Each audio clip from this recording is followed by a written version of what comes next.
guys, today we're going to be doing a review of the iPad Air 2 and how it holds up almost 9 years later. This thing came out in 2014, and how does it hold up now? Well, in today's video, we're going to be finding that out. So let's get started. Well, first off, if we're looking for compromises, considering it's a $100 to $150 price point, it's definitely not in the display. This is a 1536 by 2048 display, and it has a PPI of about 264, which is right along with most iPads, even the high-end ones. It's a 9.7-inch screen, which is pretty impressive, and it's pretty big. It's not like an iPad mini or anything. This is a pretty high-resolution, big display, and you won't really see any pixels unless you look really, really close. It's also very bright, and the protection, even though it's not like really Gorilla Glass, it is still scratch-resistant glass. And so far, from me having it for about 2 to 3 years now, I have not cracked this once or anything like that. So in terms of display, it's doing pretty well. Now, how about the performance? This is the Apple A8 chip, which is extremely old. It is really old. It's what was used on the iPhone 6. However, it does have a little bit of an upside. It does have 2 gigabytes of RAM instead of 1 gigabyte, like many iPhones had, like the iPhone 6 just mentioned. And it's more similar into performance than more like the iPhone 6s. So overall performance is okay. It isn't on the latest iOS. Going through the home screen is fine. There is a little bit of lag, you can definitely see, but it's not terrible or anything like that. However, how about gaming? Well, in terms of gaming, there's a few things that we can do. There's a few limitations in terms of games. First off is that many games will only be supported with like 30 FPS, especially the high-end games like something like Call of Duty or Fortnite, which obviously isn't available anymore, but when it was on here, it could only do 30 FPS, and usually could barely do 30 FPS. Usually was hovering around the 15 to 25 FPS range, which is not that impressive. However, considering the price point, you won't find much better. Okay, so let's try out some games. Now, apologies, the gaming won't be that great because I'm kind of looking through a phone screen, but let's do it anyway. So let's just start off with something simple like Geometry Dash, actually Sub-Zero, but yeah, okay. So also, let's try out these speakers. Honestly, these speakers aren't amazing, especially for an iPad. They're only firing out of one part, which is right here, and it does not sound that great for an iPad. Now, compared to something like an iPhone, it's pretty good, but for an iPad, not great. But let's just start with this. Press start. Alright, so yeah, you can see performance on this be no problem because it's very smooth, it's very easy. So you can see, very, very easy. Press start.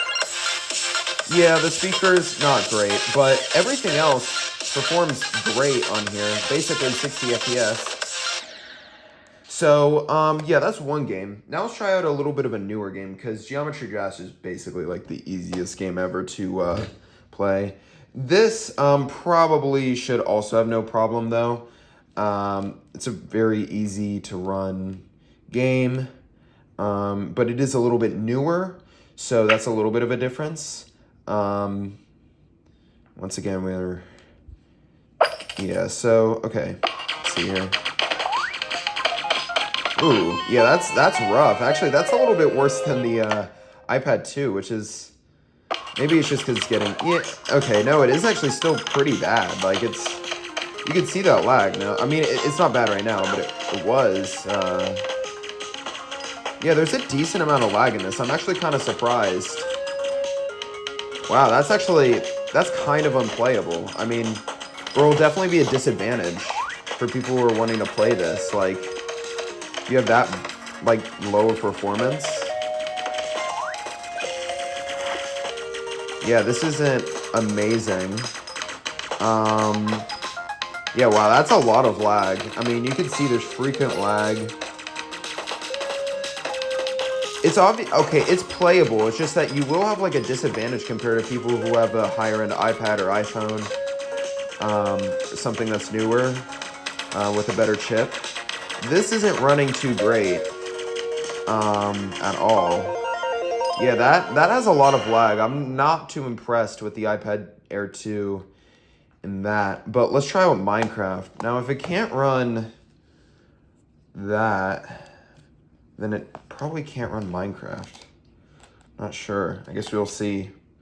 I'm also putting in the loading times and everything like that, so you can see like basically the full experience. Now Minecraft does usually take a long time, but to load in a world or something like that, especially if you want to create a new one, which is actually what we're gonna do. Now we have all the settings, I think, to normal, but besides maybe the field of view, which is like a little bit higher than usual. I always like having the field of view a little bit more, but let's see here. So yeah, it's just like the loading screen right now. You can see it. This is just real time right here. Still loading in. Sorry about that. Yeah, you can see it's not doing too well. I mean, it's doing fine. It's just like it's taking a while for sure. Yeah, okay, let's just play. This might be at pretty low settings or normal settings or something. Okay, so let's see, video. Let's see what we have here. This is recommended. Reset to default, just everything. How about that?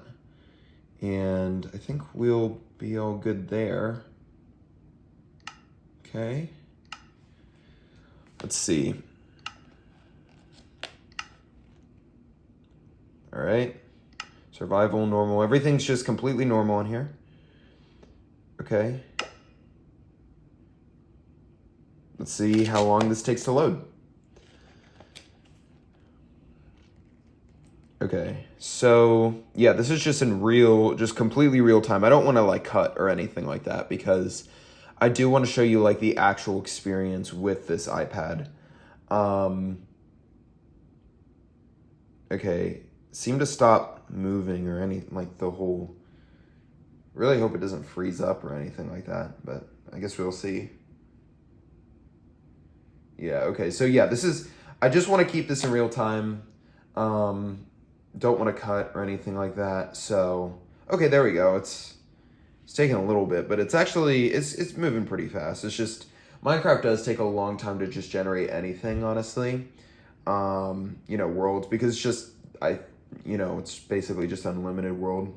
There's like no end to it. So, kind of makes sense. But, ooh, that's a little bit of interesting glitch. That's on Minecraft's part though, I think. Oh no, this runs fine. This runs totally fine. Oh, right when I said that. Spoke too soon. But actually, no, this runs fine. Like, once actually things start going. Yeah. Ooh, there's a little bit of lag there. For sure. But I think it's just because it's starting to... But honestly, it's not bad at all. It's really not that bad. It's actually running at a pretty smooth, like 60 FPS, and then sometimes it goes down a lot.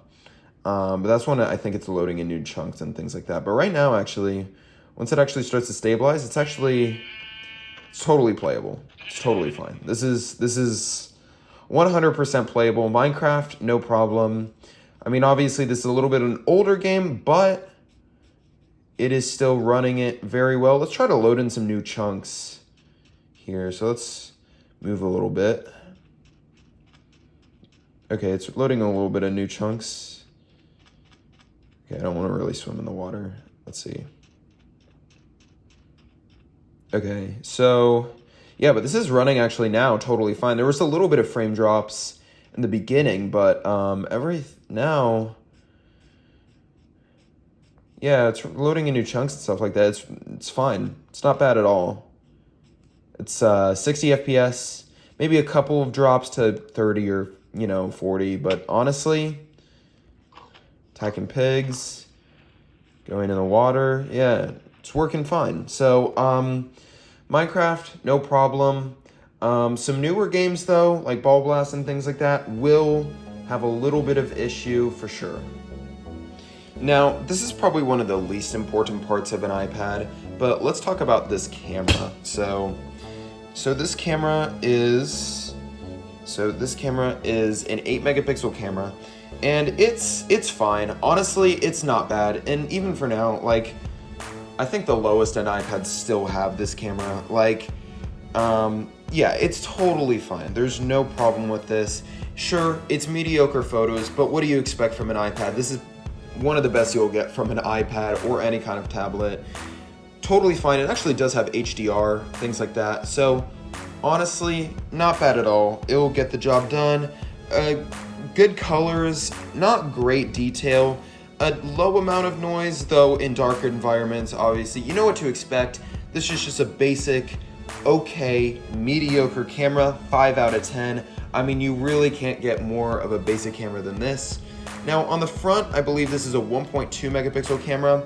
Honestly, these photos are totally fine as well. Video calls, anything like that. You're gonna be taking fine photos. Not great, not terrible, but just in the middle. A decent amount of noise, but not a terrible amount of noise. Considering this does only have a 1.2 megapixel camera, it actually takes advantage of it pretty well. So let's just take a photo right here.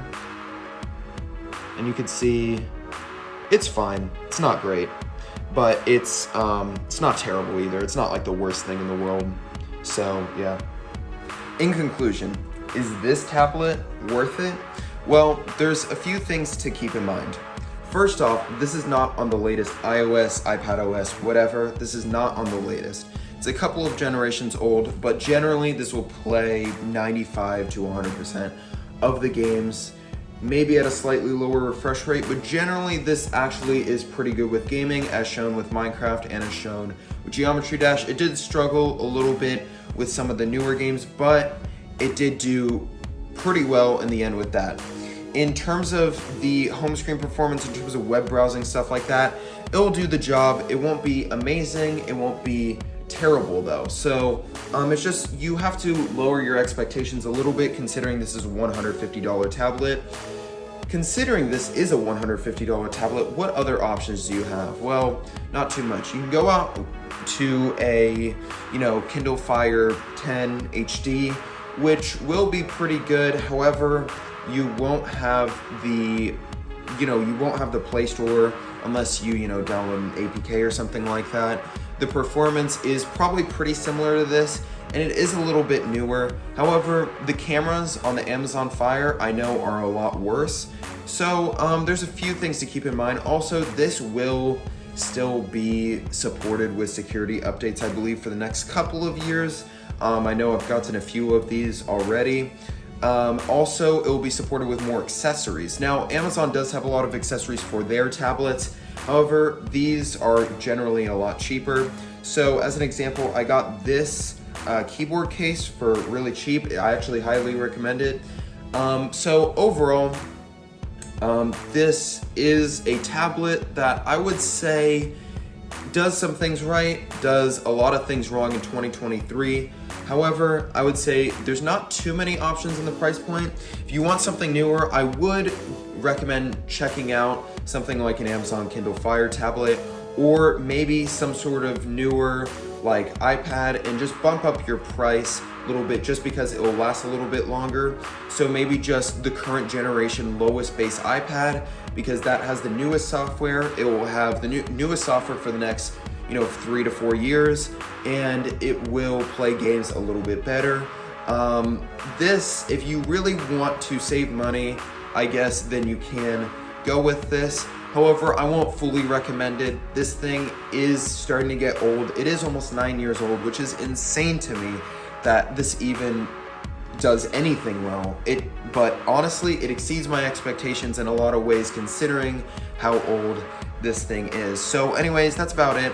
Thank you guys so much for watching. If you guys have any questions about this iPad Air 2, I can totally answer them. I know a decent amount about this because I've had this for about 2 to 3 years. It's my main tablet, and from my experience, it's pretty good for my use. However, people's other uses maybe not so the case. So just also do your own research, and yeah, that's about it. Thank you guys so much for watching, and I'll see you guys in the next one.